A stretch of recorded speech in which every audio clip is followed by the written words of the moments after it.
Check this out, this is the DMR112. It's a banging Bluetooth digital radio from Makita. Built to take a thumping on a job site, this thing's got rubber bumpers on all corners and it's IP64 rated for water and dust. It's got dual power source, so you can plug it into the wall when using it in your workshop with the included plug, or throw in a battery and take it anywhere. To get the music from your device coming out of the radio, there's two auxiliary ins, one in the front, one in the rear inside the battery compartment, and there's Bluetooth for syncing with your device. There's also a USB port for charging your phone on the go.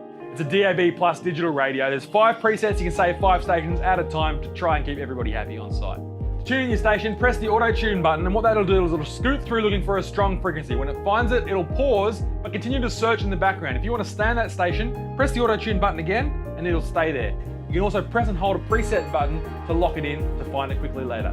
Dual speakers, good quality audio, enough volume to share, and it can take a beating. That's the digital Bluetooth job site radio from Makita. You got any questions about the DMR112? Hit me up in that comment section below. Until next time, I'm Tim, and you're watching Sydney Tools TV.